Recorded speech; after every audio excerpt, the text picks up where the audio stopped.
এখন সংসদের পঞ্চম অধিবেশনের প্রথম বক্তব্য রাখবে মিস্টার হারুন। মাননীয় সদস্য, আপনার সময় 3 মিনিট। ধন্যবাদ মাননীয় স্পিকার। মাননীয় স্পিকার, আমাদের এই বাংলাদেশ যা শুধুমাত্র দেশ নয়, এটি সৌন্দর্য, ইতিহাস, সংস্কৃতি ও ভালোবাসার প্রতিচ্ছবি। সবুজে ঘেরা মাঠ, নদীর বুকে ভেসে যাওয়া নৌকা আর মানুষের আন্তরিকতায় দেশকে গড়ে তোলে অপরূপ সৌন্দর্যে। ভাষা আন্দোলন ও মুক্তিযুদ্ধের সাহস আমাদের সবচেয়ে বড় গর্ব। এই বাংলার প্রতিটি মাটির কণায় লুকিয়ে আছে স্বপ্ন, সংগ্রাম ও ভালোবাসার গল্প। তবে অত্যন্ত দুঃখের সাথে বলতে হয় মাননীয় স্পিকার, আইনের অসচেতনতা আর বেকার যুব সমাজের কারণে দেশ সঠিক পথ চলায় ব্যর্থ হচ্ছে। ফলে বাংলাদেশ উন্নত হওয়ার বদলে ধীরে ধীরে ধ্বংসের দিকে তলিয়ে যাচ্ছে। মাননীয় স্পিকার, আজ আমি দেশের কিছু গুরুত্বপূর্ণ বিষয় নিয়ে কথা বলতে চাই, যে বিষয়গুলো অবহেলিত থাকার কারণে আজও আমাদের দেশ উন্নয়নের ছোঁয়া পায়নি। মাননীয় স্পিকার, আমরা সেই বাংলাদেশি যে দেশের প্রধান কাজ হলো চুরি, চাঁদাবাজি, ছিনতাই, খুন খারাপি, যার কারণে আজ আমরা উন্নতিশীল চায়না থেকে প্রায় 1000 বছর পিছিয়ে আছি।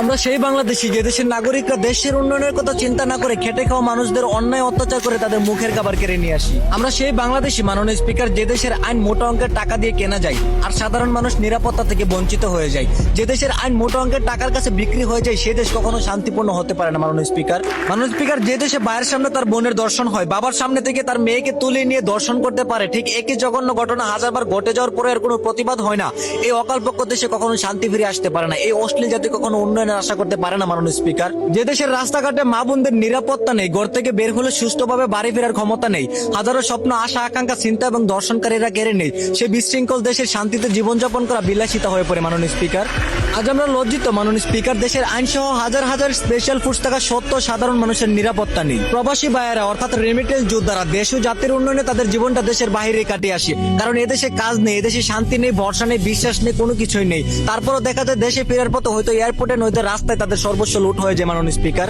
উপরোক্ত আলোকে বিবেচনা করে দেশকে দেশের মতো ছেড়ে না দিয়ে সাধারণ জনগণের অগ্রাধিকার নিয়ে দেশ ও জাতির উন্নয়নের লক্ষ্যে কাজ করুন এবং সাধারণ জনগণের নিরাপত্তা বজায় রাখুন। ধন্যবাদ মাননীয় স্পিকার। এখন দ্বিতীয়বারের মতো সংসদে বক্তব্য রাখবেন মিস্টার দুলাল। মাননীয় সদস্য, আপনার সময় 2 মিনিট। ধন্যবাদ মাননীয় স্পিকার। মাননীয় স্পিকার, আজ আমি দেশের কোটি কোটি প্রবাসী ভাই বোনদের কথা বলতে চাই, যারা পরিবার ও মাতৃভূমি ছেড়ে বিদেশের মাটিতে অক্লান্ত কঠোর পরিশ্রম করে দেশের অর্থনীতিকে শক্তিশালী করছেন।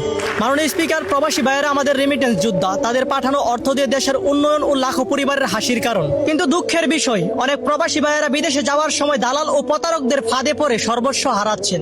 আবার কেউ বিদেশে গিয়েও সঠিক কাজ ও নিরাপত্তা পায় না। মাননীয় স্পিকার, বছরের পর বছর কষ্ট করার পরও দেশে ফেরার সময় অনেক প্রবাসী বিমানবন্দরে হয়রানি ও দুর্ব্যবহারের শিকার হয়। মাননীয় স্পিকার, অন্যদিকে তাদের পরিবারে অনেক ত্যাগ স্বীকার করে সন্তান বাবা ছাড়া বড় হয়, মা ছেলের অপেক্ষায় থাকে, স্ত্রী স্বামী ফেরার দিন গণে। মাননীয় স্পিকার, প্রবাসী ভাইয়েরা আমাদের দেশের গর্ব, দেশ উন্নয়নের অন্যতম মূল কাঠি, তাদের সম্মান রক্ষা করা আমাদের সকলেরই দায়িত্ব। মাননীয় স্পিকার, তাই সরকারের কাছে আমার একটি আবেদন, প্রবাসী ভাইদের সকল ধরনের হয়রানি বন্ধ করতে হবে, দালাল চক্রের বিরুদ্ধে কঠোর ব্যবস্থা নিতে হবে এবং বিদেশগামী কর্মীদের নিরাপত্তা ও সম্মান নিশ্চিত করতে হবে। ধন্যবাদ মাননীয় স্পিকার।